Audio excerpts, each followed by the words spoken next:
अल्हम्दुलिल्लाह रब्बिल आलमीन वस्सलातु वस्सलाम अला नबीना मुहम्मद व अला आलिहि व सहबिहि अजमईन अम्मा बाद। नाज़रीन कराम, माह मुहर्रम में बिलखुसूस बर सग़ीर के इलाक़ों में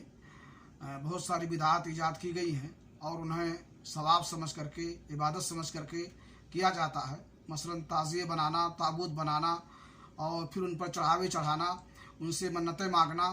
उनसे औलाद मांगना, उनके सामने सजदा करना, ये सारी चीज़ें शिर्क पहुँचाने वाली हैं। अल्लाह रब्बुल आलमीन ने कुरान करीम में फरमाया,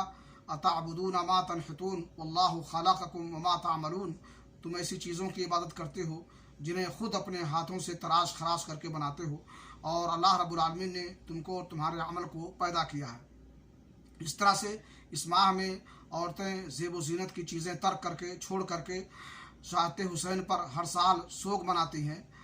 जबकि अल्लाह के नबी जनाब मुहम्मद रसूलुल्लाह सल्लल्लाहु अलैहि वसल्लम की हदीस है, ला यहिल्लु लिइम्रातिन तुमिनु बिल्लाहि वल यौमिल आखिर अन तस्तहिद्द अला मय्यतिन फौका थलास इल्ला अला ज़ौजिन अर्बात अशहुर व अशरा, कि किसी भी मुसलमान औरत के लिए जिसका ईमान हो अल्लाह पर और यौम आखिरत पर जायज़ और दुरुस्त नहीं है कि वो किसी की वफ़ात पर 3 दिन से ज़्यादा सोग मनाए, सिवाय अपने शौहर के कि 4 महीना 10 दिन तक उस पर सोग मनाएगी। इस तरह से इस माह में सबीले लगाना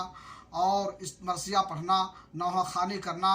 ये सारी चीज़ें ऐसी हैं जो बिदआत के कबील से हैं। जबकि अल्लाह के नबी जनाब मुहम्मद रसूलुल्लाह सल्लल्लाहु अलैहि वसल्लम की सुन्नत थी कि आप इस माह में रोज़ा रखते थे, 10 मुहर्रम के रोज़े का अहतमाम करते थे और सहाबा कराम को भी इसका हुक्म देते थे। अल्लाह रब्बुल आलमीन से दुआ है कि अल्लाह ताला हमें मुहर्रम की बिदआत और खुराफात से महफूज रखे और नबी की जो सुन्नत है रोज़ा रखने की, उसको अपनाने की तौफीक बख्शे और हम सुन्नत पर अमल करते हुए 10 मुहर्रम को रोज़ा का अहतमाम करें, जिसकी वजह से अल्लाह रब्बुल आलमीन एक साल के गुनाहों को ख़त्म कर देता है और मिटा देता है। अल्लाह हमें इसकी तौफीक बख्शे।